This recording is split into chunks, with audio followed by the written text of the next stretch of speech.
Hi, welcome to One Word a Day. I'm Sophie, your pilot into the universe of Chinese. We are going to continue our journey in learning just a little bit more about this amazing language, my native tongue, every day. And yesterday we talked about the 薄情寡义. It's somebody who has very little or few feelings or morals toward a cause or in general toward anything. And today we continue with 寡. 寡 came from this arch with a chimney on the top. That is a symbol for domestic space. And then in the middle, we have this structure with two little legs. So the two legs is super simplification and diminished symbol for a human. So this is original human. When we place something on top of it, we tend to split it so it's more stable. So the bottom, the two vertical lines are human figure. And the top portion is the head, which came made up of this structure. It's the nose bridge. That's my interpretation.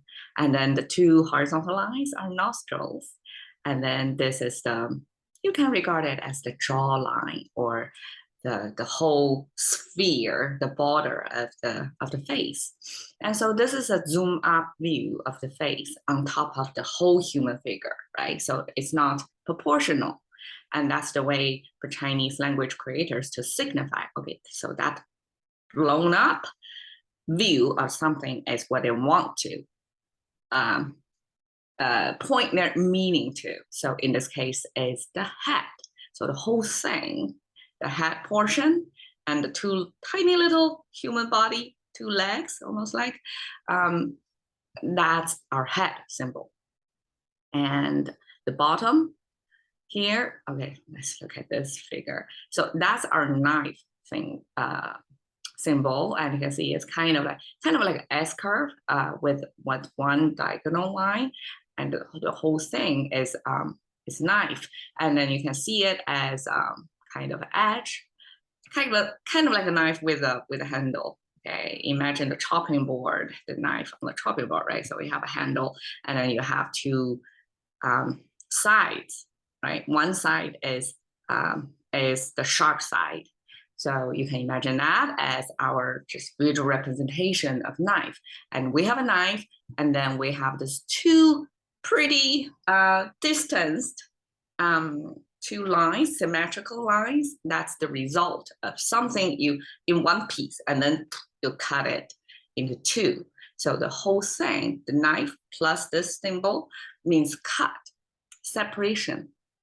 And so imagine here now domestic space, this head, something separated. Oh my God, it sounds like a crime scene, right? But okay, the language meaning maker probably didn't have homicide in mind when they create this.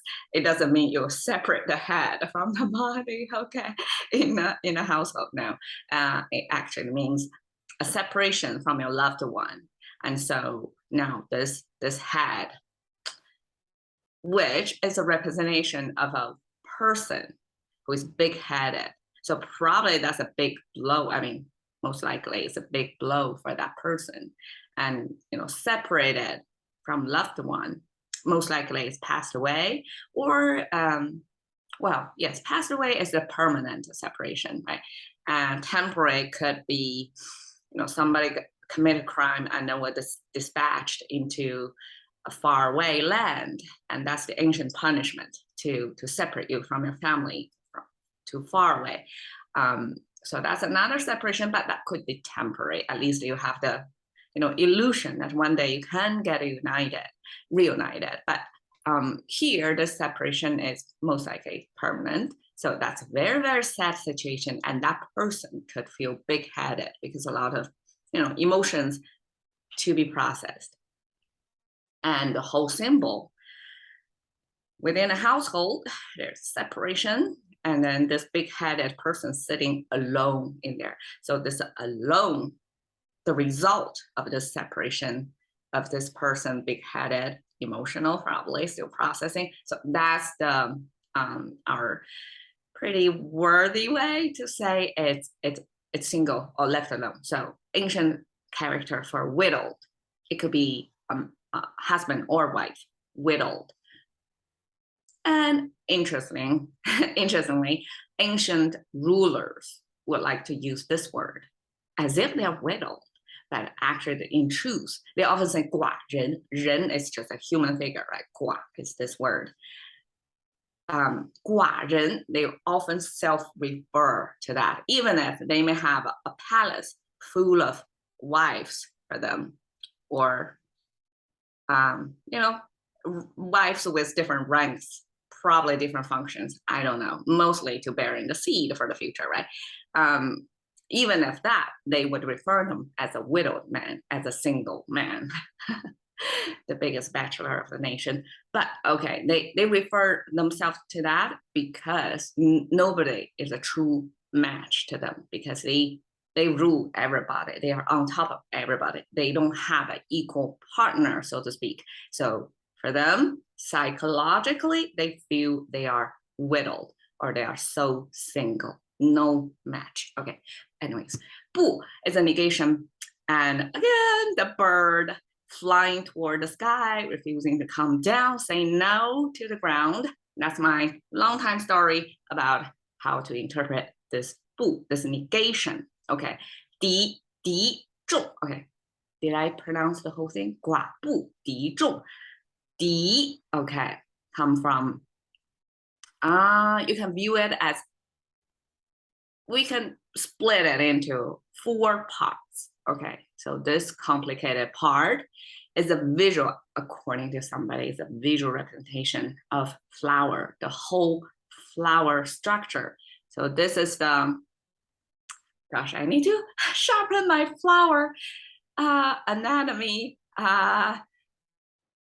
lingo here. So this is the, how to say it? I really don't know the word, but the flower, the portion that's not exactly spiky, but it has a male and female, and then that's where the pollens were passed between the male and female pole of that, and then eventually it becomes a fruit, right? So that's the structure for that. Somebody, according to somebody, and these are the leaves, kind of wrapped around the flower. So these are not exactly the flower, but it's the supporting or protective structure. And these, so some people say, okay, so these are petals of the flower, and some, the root, or the part, once the pollen got, I don't know that word either. Sorry. The pollen got transported from the male to the female, and then this is where the baby, so to speak, are going to be born. So this is that part of the flower. The whole structure is about the flower. And interestingly, ancient rulers would like to use this to refer, I mean, probably it's not a self-referral, not like this is self-referral. This is somebody else. The ruled would refer to the ruler. Use this word, it actually means emperor. So figure why a flower structure is used to mean the emperor. Probably they view that ruler as the ultimate reproductive machine of the nation. I don't know. It could be. I mean, the ruler could be viewed as the authentic or the real or the royal, blue blood lineage. So that's the flower. I don't know. So just so you know, that's a side note. Okay, the bottom is a mouth symbol as usual, and the whole left side, the flower symbol plus the mouth symbol here, meant, well, it became abstracted to mean comparison. In the language, it was used as a comparer. So kind of like kind of English than, THAN. So it's something then something, right?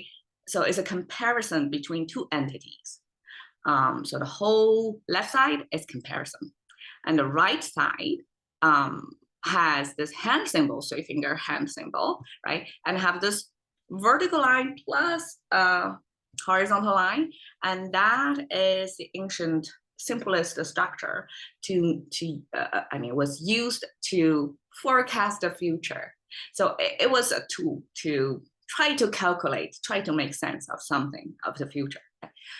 So the hand with that is kind of, some fortune teller, I guess, function of that. And this is my interpretation. Some scholars say this is about knocking on something lightly. I mean, fortune telling could be knocking on the wood, right? That's the Western expression of as if something could or could not, 50-50%. You don't really know. I mean, who would know? But that was like an ancient function, like somebody tried to tell the fortune. And now we have a comparison. We have somebody who tried to tell the fortune. And in my mind, I could come up with an image of, two professional psychic readers, not exactly psychic. Psychic is about reading the person inside, right? This is kind of, I don't know, like a weather broadcasters back then, like try to forecast if this is going to be a good harvesting year or bad, because it's weather condition dependent, right? So they try to forecast if this year is going to have just right amount and just the right timing of rain, rightly distributed irrigation, right, from the sky. So that's a kind of fortune telling, and that's important. Probably back then, I can imagine that's like a special knowledge.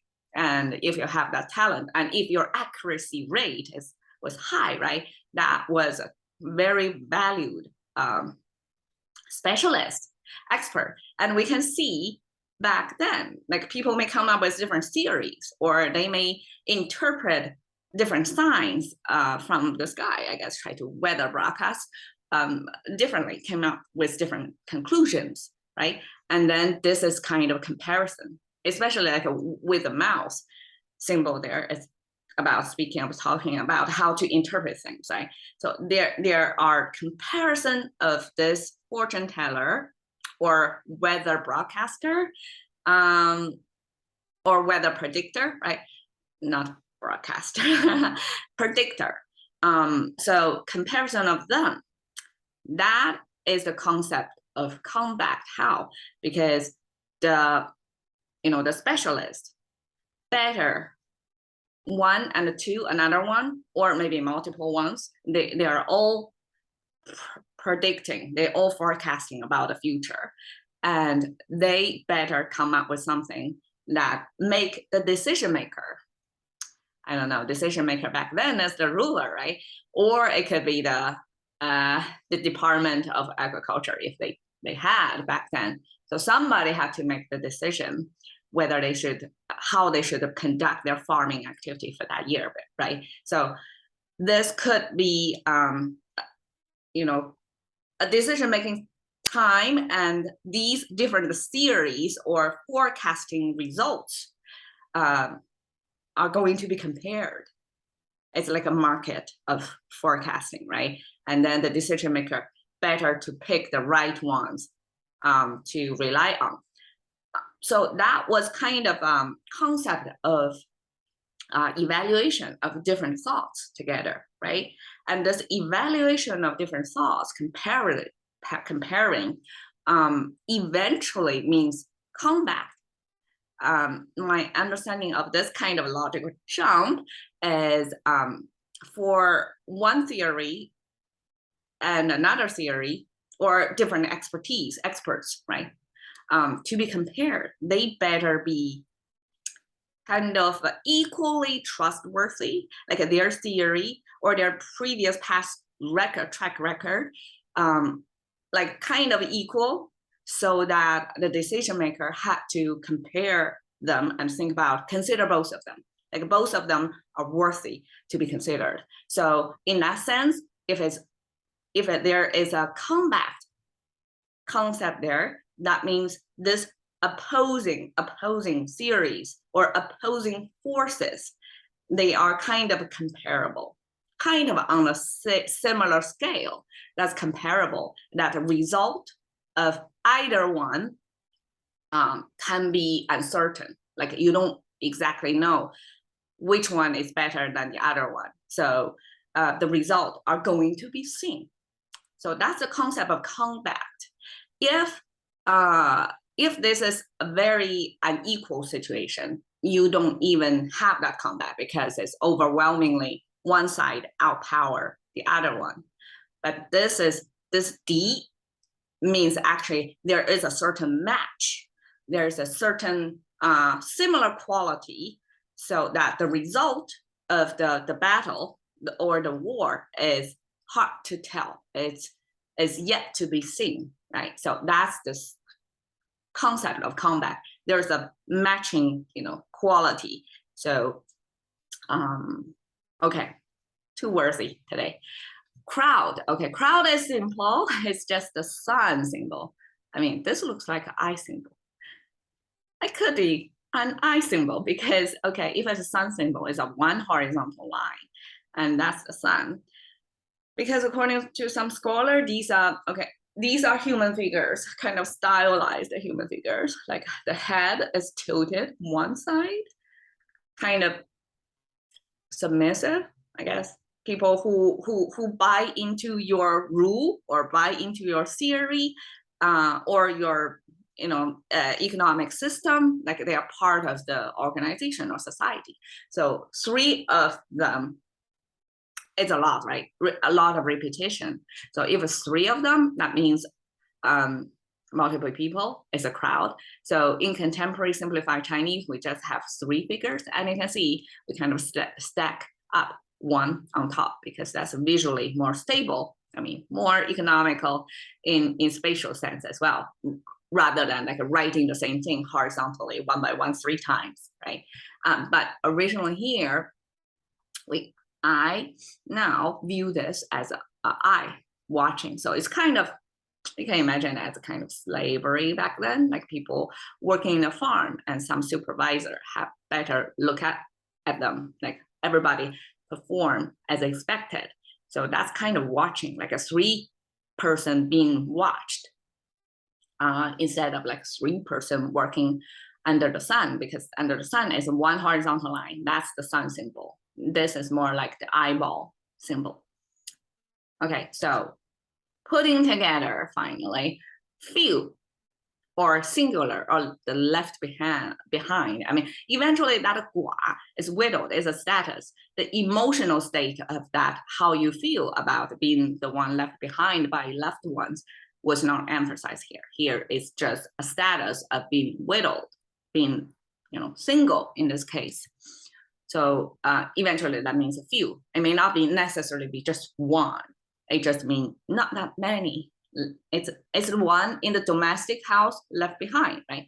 Few cannot come back, like match up to the force, right? So in that sense, it's kind of matching up to the crowd, like crowd.